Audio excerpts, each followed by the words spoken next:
ابن حجر کہتے ہیں کہ ایک شخص کو میں نے ایک مقام پہ دیکھا، وہ میرے علاقے کا تگڑا بندہ تھا، سیاںا بندہ تھا، مالدار تھا، کیا کہتے ہیں پنجابی میں ڈنڈی پٹی بڑی قائم تھی، بڑا اس کا دبدبا تنتنا تھا۔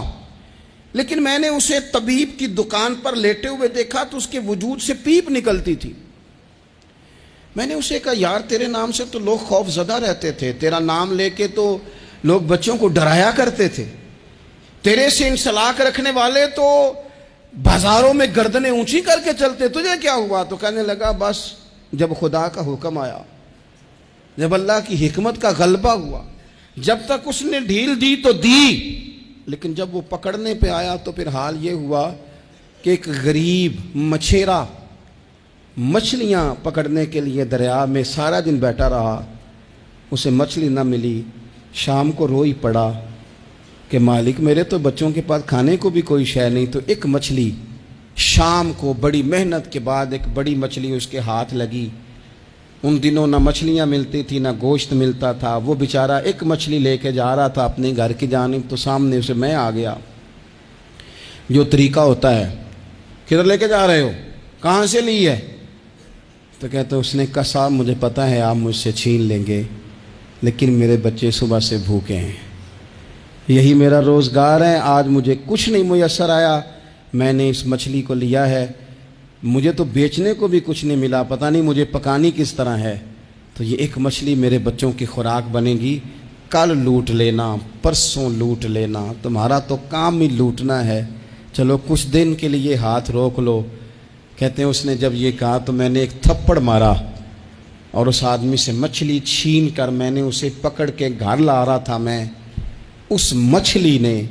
حالانکہ مچھلیاں کاٹا نہیں کرتی، کہنے لگا اس مچھلی نے ناخن پر میرے پورے پر تھوڑا سا کاٹا ہے، اور میں نے کہا کوئی بات نہیں، مچھلی ذرا بڑی تھی، اس نے کاٹ لیا، میں نے تھوڑی سی پٹی باندھی اور گھر والوں کو کہا مچھلی پکا دیں، انہوں نے پکائی کھائی، کچھ پتہ ہی نہیں تھا، 2-4 دن گزرے ہیں تو زخم آگے بڑھنے لگا ہے۔ طبیب کو دکھایا ہے تو اس نے کہا یہ تو انگلی کاٹنی پڑے گی۔ کہتا ہے وہ انگلی کٹوائی، 1 ہفتہ نہیں گزرا تھا کہ زخم آگے بڑھا، تو پھر وہ ہاتھ کی طرف بڑھا، تو میں نے جا کے دکھایا تو اس نے کہا ہاتھ بھی کاٹنا پڑے گا، سارا بازو کٹوا چکا ہوں، رات کو نیند نہیں آتی، ایک لقمہ پیٹ میں نہیں گزرتا، میرے بچے، میرے بھتیجے، میرے بھائی، میرے عزیز گلی گلی اس غریب کو ڈھونڈتے پھرتے ہیں جس کا نام بھی ہم کوئی نہیں جانتے، تھک گئے تلاش کر کر کے، خدا جانے کہاں چھپ گیا اللہ کی اتنی بڑی زمین میں، وہ ملتا نہیں، میں سو نہیں پاتا۔ کہنے لگے شیخ میرے لیے دعا کر دو، مجھے کچھ نہیں چاہیے، بس وہ مجھے مل جائے اور میں اس سے معافی لے لوں، بس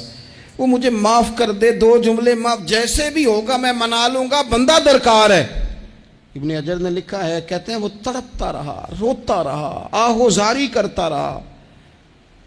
میں نے بھی اس کے لیے دعا کی کہ اللہ کرے وہ شخص تجھے مل جائے۔ پھر کچھ دنوں کے بعد مجھے کسی نے بتایا کہ مر تو گیا ہے تڑپ کے،